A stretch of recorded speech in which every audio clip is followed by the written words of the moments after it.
దేవునికి స్తోత్రం. హల్లెలూయా. ప్రియా దేవుని బిడ్డలారా, గత చాలా నెలలుగా పరమగీత గ్రంథము 1వ అధ్యాయం నుండి ఒక్కొక్క వచనాన్ని చదివి ధ్యానిస్తూ వస్తున్నాము. దాదాపు 2వ అధ్యాయం పూర్తి కావస్తుంది. చివరి వచనం అది మనం చదివాము. నా ప్రియుడు నావాడు, నేను అతని దానను అనే విషయాన్నే ఇంకా వివరించుకుంటూ వస్తున్నాము. చదివానుగా పరమగీత గ్రంథము 2:16.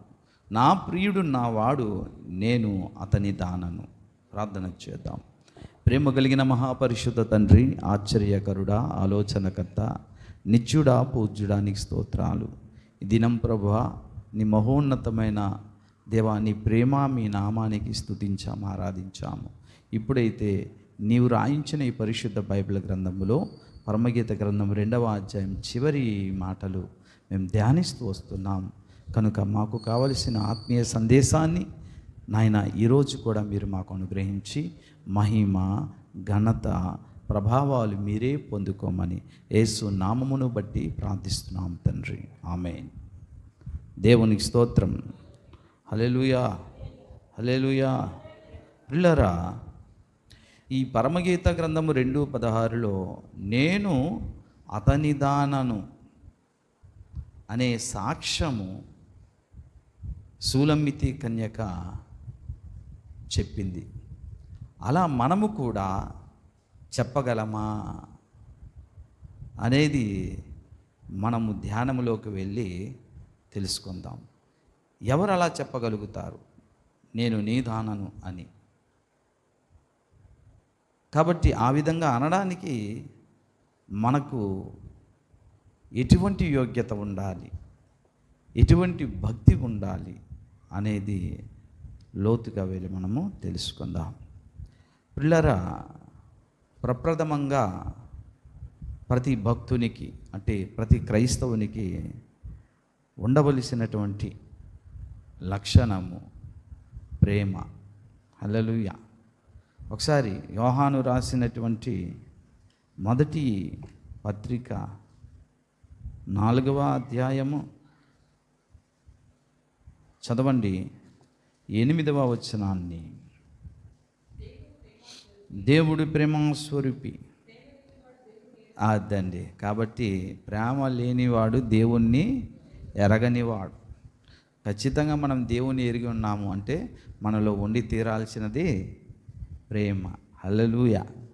అయితే మళ్ళీ అదే 5వ అధ్యాయము 1వ వచనంలో కూడా యేసే క్రీస్తయ్యున్నాడని నమ్ము ప్రతివాడును దేవుని మూలముగా పుట్టినాడు, పుట్టించిన వానిని ప్రేమించువాడు. అంటే పుట్టించిన వానిని ప్రేమించు ప్రతివాడును.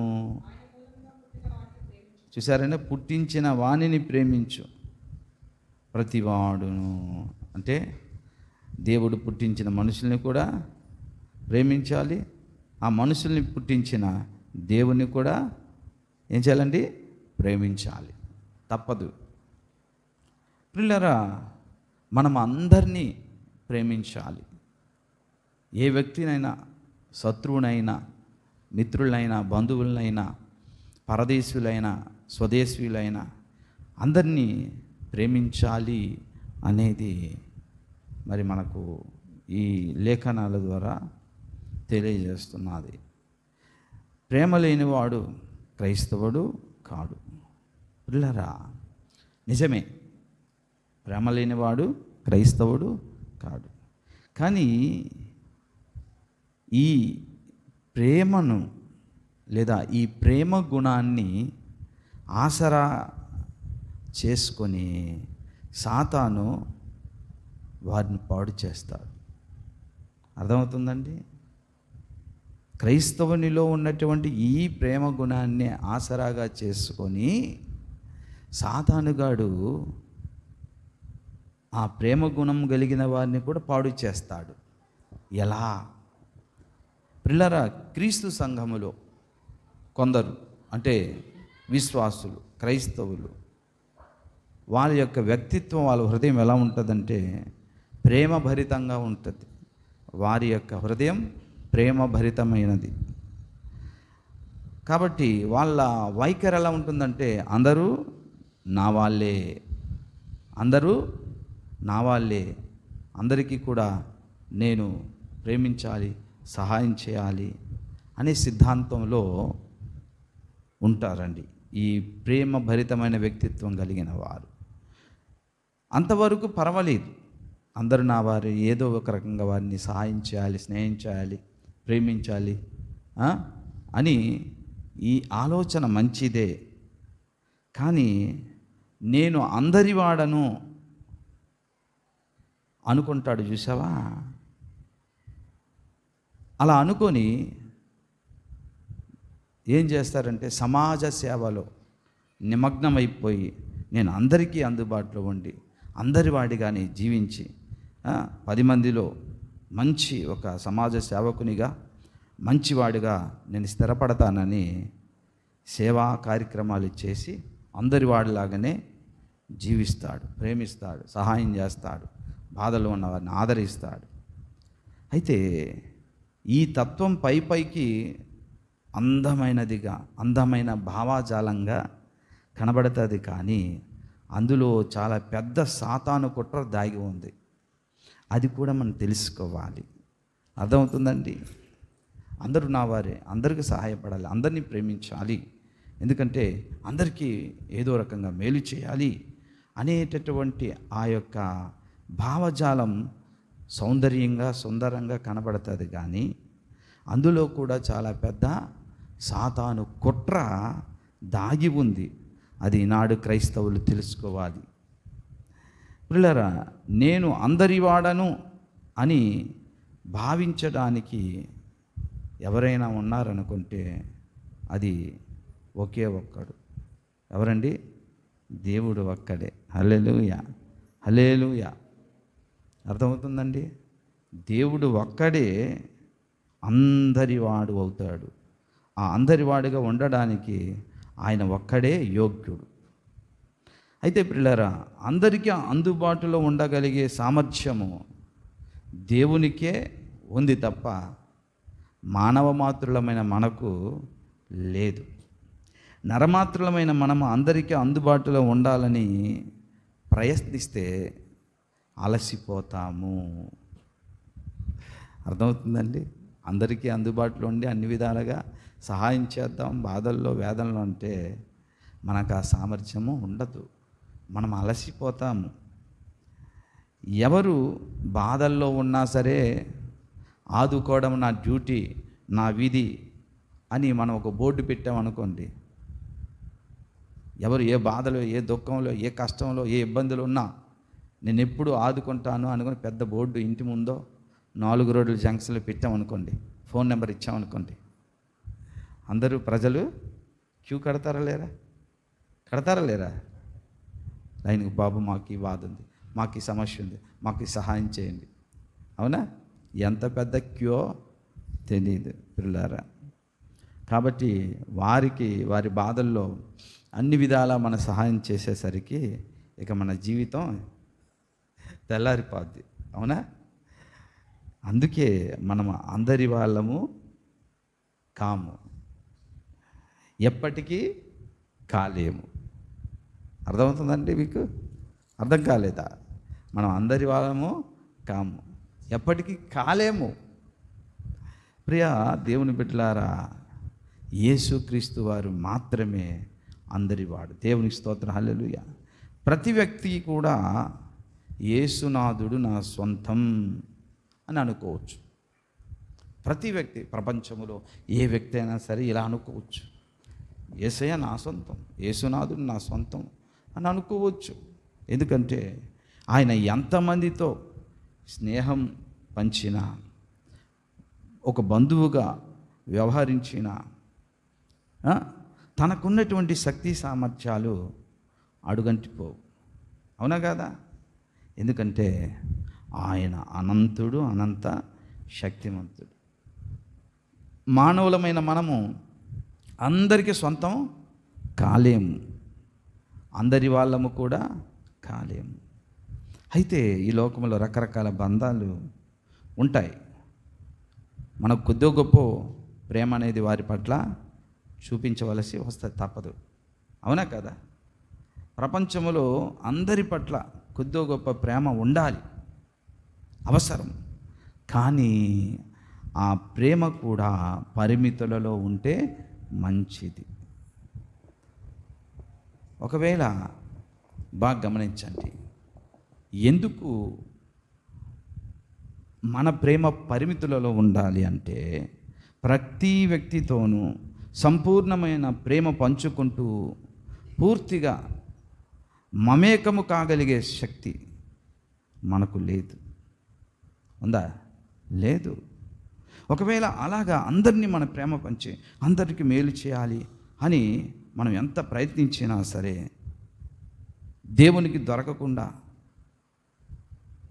ఆఖరికి దేవునికి అందుబాటులో లేకుండా మనమే పోతాం. ఎప్పుడు సామాజిక సేవ, అల్లాలి బాధలు, వీళ్ళు వేదనలు, వీళ్ళు రోగాలు, వీళ్ళు కష్టాలు అనుకుని వెళ్ళామనుకోండి, మనకున్న శక్తి తక్కువ. ఇక దేవునికి అందుబాటులో ఉండక దేవునికి దూరం అయిపోతాం. చూసారా, సాతానుడు ఎంత ట్రిక్ ఉపయోగించాడు? ప్రేమించు, నువ్వు ప్రేమించు, అందరిని ప్రేమించు, ప్రేమ గలవారే క్రైస్తవుడు, అందరిని ప్రేమించు, అందరిని ప్రేమించు అనుకుంటూ దీని మీదనే పూర్తిగా ఏం చేస్తాను, దృష్టి పెట్టేటట్లుగా చేసి ఆఖరికి దేవుణ్ణి ప్రేమించుటలో, దేవునికి అందుబాటులో ఉండేటట్లుగా చేయనివ్వక ఆఖరికి దేవునికి దూరం అయిపోయే ప్రమాదము కూడా సాతాను ఈ కుట్రపోని చేస్తాడు. అర్థమవుతుందండి? కాబట్టి మనము మనుషులందరి చేత ప్రశంసలు పొంది మంచి వాళ్ళం అని అనిపించుకొని ఆ తరువాత దేవునికి అందుబాటులో లేకుండా దూరం అయిపోతే దానివల్ల మనకు ప్రయోజనం ఏంటి చెప్పండి? శూన్యమే కదా. అందరూ పొగుడుతున్నారు, ఓ ఆహో ఆహో అని. కానీ దేవునికి దూరం అయిపోతే మన బ్రతికేమవుద్ది? శూన్యమే. అందుకని సాతాను తంత్రాల విషయంలో నేటి క్రైస్తవులు జాగ్రత్తగా ఉండాలి. దేవుని స్తోత్రం, హల్లెలూయా. పిల్లరా, అందుచేత మనము అందరికీ సొంతము కాలేము. హల్లెలూయా. యేసు మాత్రమే అందరికీ చెందినవాడు. నేను మాత్రం యేసు ఒక్కడికి మాత్రమే చెందినవాడను. హల్లెలూయా. మరొకసారి చెప్తున్నాను, యేసు మాత్రం అందరికీ చెందినవాడు, నేను మాత్రం యేసు ఒక్కడికి మాత్రమే చెందినవాడను. నేను అందరి వాడను కాను. ప్రేమ అయితే ఉంటుంది, ఏదో వెళ్ళగలిగినంత వరకే వెళ్తాను తప్ప వారితో మమేకమైపోయి ఇక వచ్చిన ప్రతి ఒక్కరికి ఆ స్నేహమైన, ప్రేమ అయినా, సహాయమైనా చేయాలనుకుంటే నాకంత శక్తి లేదు. పైపెచ్చు నేను దేవునికి అందుబాటులో లేక దూరం అయిపోయే పరిస్థితి వచ్చేస్తుంది. అలా కూడా సాతానుడు చేస్తాడు. ప్రియా దేవుని బిడ్డలారా, ఈ మాటలన్నీ మనము పరమగీత గ్రంథము 2:16 ధ్యానిస్తున్నాము. కనుక ఒక్కోసారి మనం ఆలోచన చేసినట్లయితే మనము కేవలము యేసయ్య వాళ్ళము అనాలి, నేను అతని దానను అనాలి, అంతే తప్ప నేను అందరి దానను అనకూడదు. అందుకే ఆమె ఏమన్నా చెప్పండి ఆ మాట, నేను అతని దానను అన్నది, కానీ నేను అందరి దానను అన్నదా? అలా అనలేము, అలా అనకూడదు. అలా అన్నామనుకోండి మనకంత శక్తి లేదు. కానీ ఈ లోకంలో ఉన్న ప్రతి మనిషి, ప్రతి వ్యక్తి, ప్రతి క్రైస్తవుడు ఇలా అనొచ్చు, ఆయన నావాడు, నేను అతని దానను అని నువ్వు చెప్పుకోవచ్చు, నేను చెప్పుకోవచ్చు, అందరు చెప్పుకోవచ్చు. నేను అతని దాననే తప్ప అందరి దానను కాను. కానీ అతడేమో అందరి వాడు. దేవుని స్తోత్రం, హల్లెలూయా. అర్థమైందండి? ఇది ఫిక్స్ అవ్వండి. అందుకే ఆమె అన్నది, నేను అతని దాననే తప్ప. ఆ బంధువులు ఉన్నారు, అందరూ ఉంటారు, వాళ్ళకు ఇచ్చినంత వరకే. నా ప్రేమ కూడా కొంత పరిమితి ఉంది. అర్థమవుతుందండి? అర్థమవుతుందా? కానీ ఆయనకు మాత్రము మన ప్రేమంతా కూడా, స్నేహం అంతా కూడా ఇచ్చేయాలి. హల్లెలూయా, హల్లెలూయా. ఇంకా అంతకుముందు ఏమంటుందండి ఆవిడ? అతడు నావాడు. ఇది ముందే చెప్పాను, ఇంకా కాస్త లోతుగా మిమ్మల్ని తీసుకెళ్లాలని నేను ధ్యానించి రాయడం జరిగింది. దేవుని స్తోత్రం, హల్లెలూయా. కనుక అతడు నావాడని ముందంటుంది ఆమె. ఇంతకీ సూలమ్మితి నావాడు అంటున్నాడు కదా, అతను ఎలాంటోడు తెలుసా మీకు? మహోన్నతుడు, మహోన్నతుడైన యేసు, మహోన్నతుడైన దేవుడే నావాడు అంటున్నాడు. మహోన్నతుడు అంటే యెషయా గ్రంథం 40వ అధ్యాయం ఒకసారి చూడండి. యెషయా 40:12 వచనాన్ని ఒకసారి చదవండి.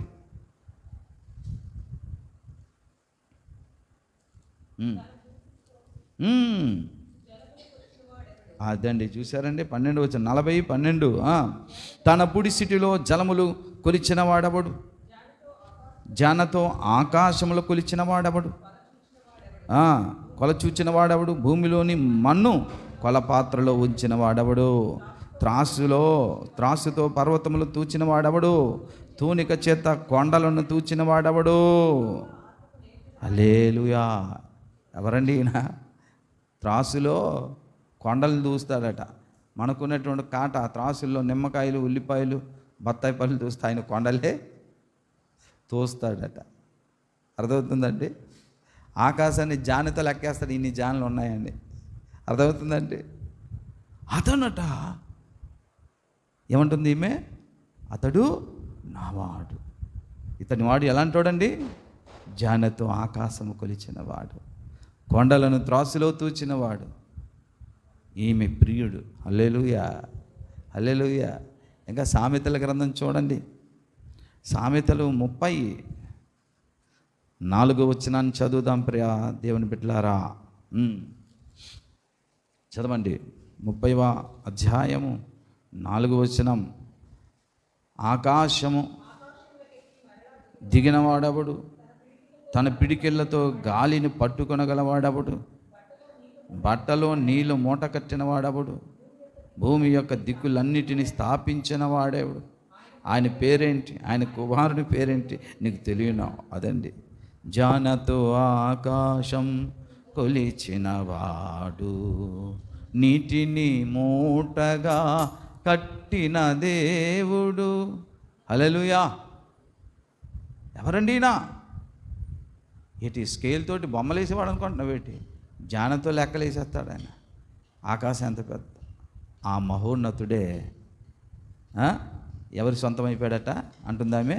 అతడు నావాడు. ఇతడు ఎవరండి చెప్పండి? కొండలను త్రాసులో తూయేవాడు, గాలిని పిడికిడ బంధించేవాడు, అబ్బో భూమిని శూన్యంలో వేలాడదీసినవాడు. అతడట ఏమంటుంది? నావాడు. హల్లెలూయా, హల్లెలూయా. గట్టి చెప్పాలి మరి ఇంకేమి.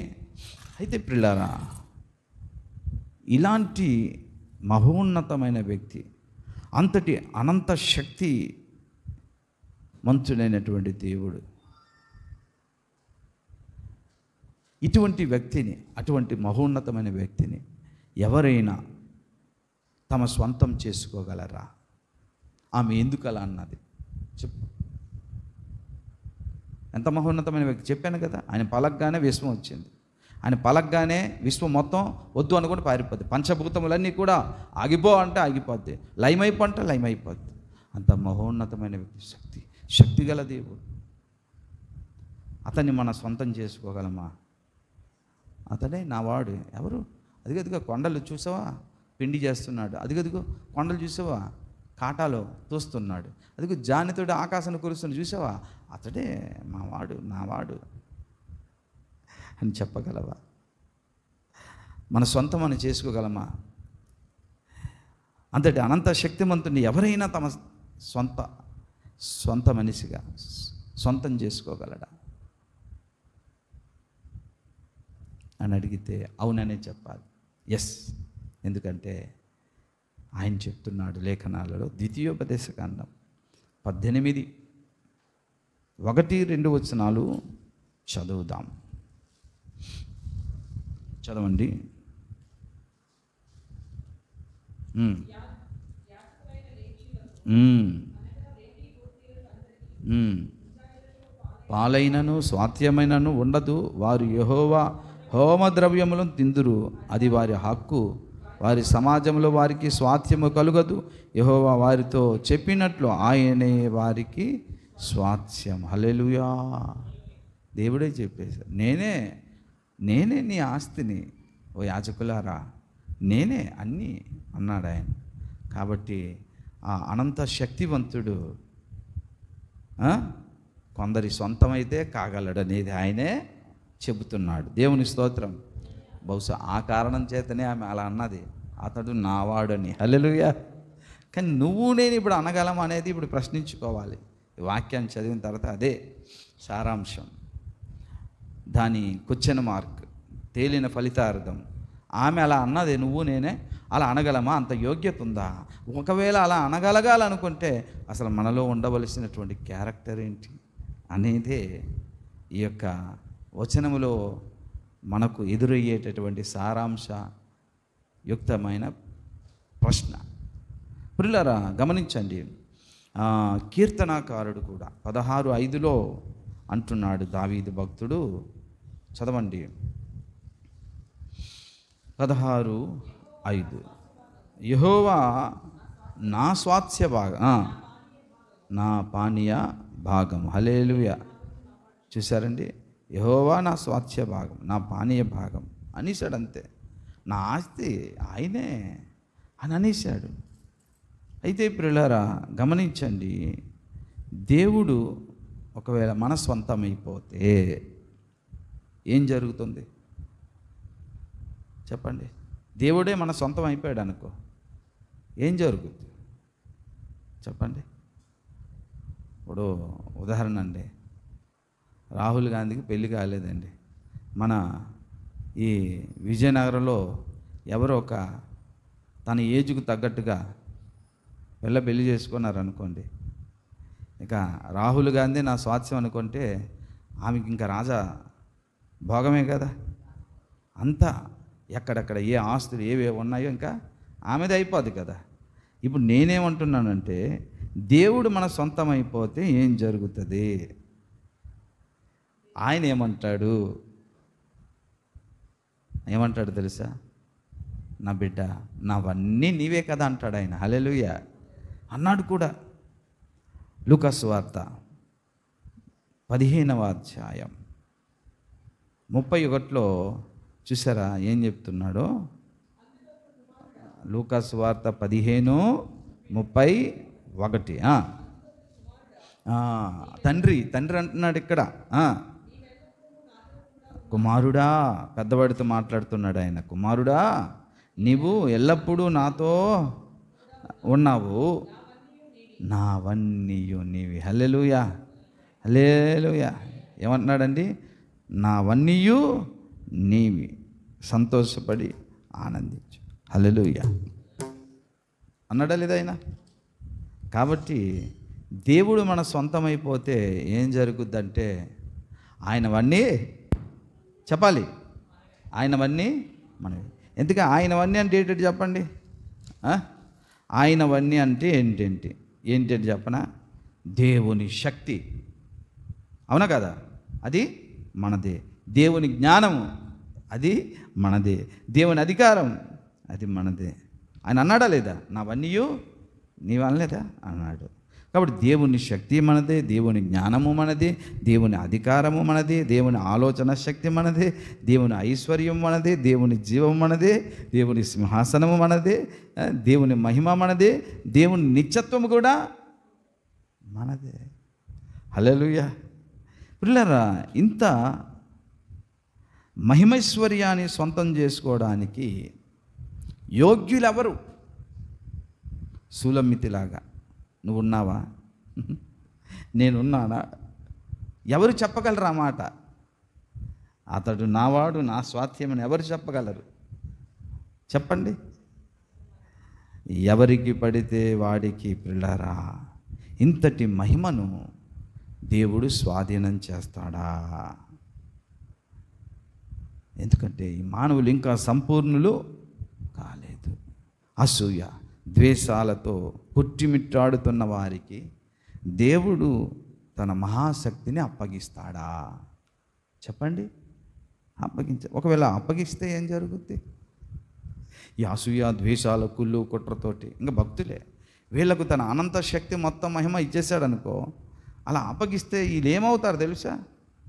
ఎన్నో ఘోరాలు జరిగిపోతాయి, ఎన్నో హత్యలు జరిగిపోతాయి, ఎన్నో ప్రమాదాలు, ఆఖరికి వినాశనమే సంభవిస్తుంది. ఒకవేళ చిన్న మాట, ఈ లోకంలో ఒక కోటీశ్వరుడు తన ఆస్తిని ఒక పిచ్చోడికి దానదత్తం చేస్తాడు. ఎవడైనా ఆడు మెంటలోడు పిచ్చోడు ఎటు పోతాడో తెలీదు, దానదత్తం చేస్తాడు, అని చేయడు. అయ్యో ఇది నిరుపయోగం, నేను చేసినా సరే అనుకుంటాడు. ఉదాహరణగా ఒక యుద్ధ వీరుడు, ఒక యోధుడు తన దగ్గర ఉన్నటువంటి ఖడ్గాన్ని కానీ మిషన్ గన్ను కానీ ప్లాస్టిక్ గన్నులతో ఆడుతున్న వ్యక్తికి అసలు మిషన్ గన్ను ఇస్తాడా? అమ్మో రే, ఇస్తే ఏమైనా ఉందా? ఏం చేస్తారు పిల్లలు? అమ్మ అనుకుంటే పేల్చి నిన్ను చంపేస్తాడు, అందరిని చంపేస్తాడు. అవునా పిల్లరా? గమనించండి, ఒక సాధారణంగా మనుషులే ఆ పిచ్చి పని చేయరు. తమ ఆస్తినైనా తమ బలమునైనా తమ ఆయుధాలనైనా ఎవరికి ఇవ్వాలో, ఎవరికి దానదత్తం చేయాలో ఆచితూచి అడుగు ముందేసి మాటిస్తారు, దానదత్తం చేస్తారు.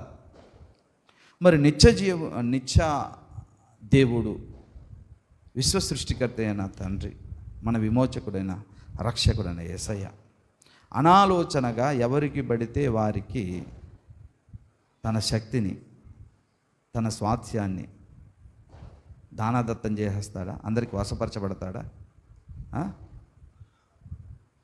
నీ స్వాస్థ్యం నేనే అనేస్తాడా? నువ్వు పిచ్చోడివైనా, నువ్వు మెంటలోడివైనా నీ స్వాస్థ్యం నేనే అనేస్తాడా?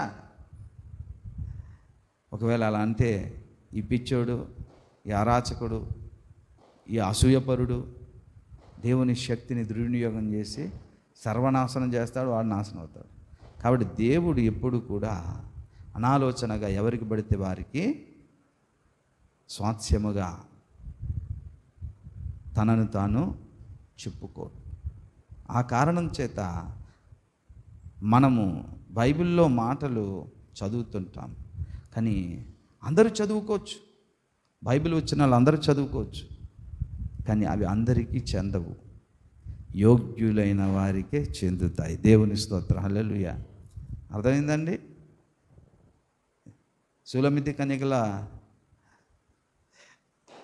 ఒళ్ళంత విషం, ఒళ్ళంత అసూయ, ద్వేషము, అపవిత్రత, అసలు భయము భక్తి ఉండదు. ఏదో నమ్మేసి బాప్తిసం పొందిన వ్యక్తి కూడా ఆహా అతడు నావాడు అనంతే, అవునమ్మా నేను కూడా నీ వాడిని వచ్చేస్తాడు ఆయన. కాబట్టి పిల్లారా, బైబిల్లో ప్రతి మాట అందరూ చదువుకోవచ్చు, కానీ అవి అందరికీ చెందవు, యోగ్యులైన వారికి మాత్రమే చెందుతాయి. దేవుని స్తోత్రం, హల్లెలూయా. పిల్లారా గమనించండి, అంటే ఆయన ఎవరికి సొంతం అవుతాడో అనేది ఆలోచన చేస్తే, ఎవరి చేతుల్లోనైతే దేవత్వపు శక్తి సామర్థ్యాలు సరైన విధముగా వాడతారో అలాంటి యోగ్యమైన వారికి మాత్రమే దేవుడు సొంతం అవుతాడు. హల్లెలూయా. అర్థమవుతుందండి? ఎవరి చేతుల్లోనైతే దేవుని మహిమ ఐశ్వర్యము దుర్వినియోగం కాకుండా బాగానే సద్వినియోగం చేస్తాడని దేవుడు నమ్ముతాడో అటువంటి భక్తులకు మాత్రమే ఆయన సొంతం అవుతాడు. హల్లెలూయా. అటువంటి భక్తుల జాబితాలో దావీదు ఉన్నాడు, దైవజనుడైన మోసే ఉన్నాడు, మరి కొంతమంది భక్తులు ఉన్నారు. పిల్లారా, ఆయన మన స్వాస్థ్యం అవ్వాలి అంటే, అతడు నావాడు అని మనం చెప్పగలగాలంటే ఆ భక్తుల అంతస్తులోనికి మనము ఎదిగినప్పుడే దేవుడు నావాడు అని సాక్ష్యం ఇవ్వగలుగుతాం. అంతే తప్ప రాశాడు కదా నావాడంటే కుదరదు. అలా అనడానికి నేను కూడా చాలాసార్లు దేవ యోగ్యుడనా, నాకు ఆ ధన్యత ఉన్నదా అని ఎన్నోసార్లు నాకు నేనుగా బాధపడి పరీక్షించుకుంటుంటాను.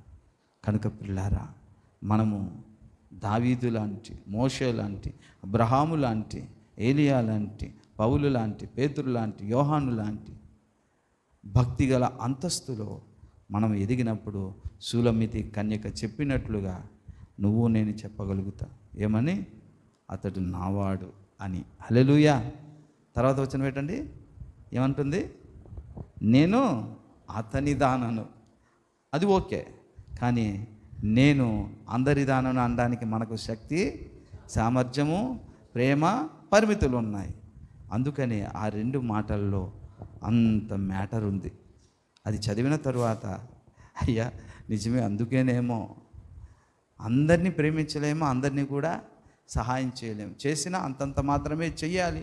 లేదు నువ్వు అందరినీ ప్రేమించాలంటే అసలుకే మోసం వచ్చి దేవునికి దూరం అయ్యే ప్రమాదం కూడా ఉంది. అవునా కదా? ఎందుకు?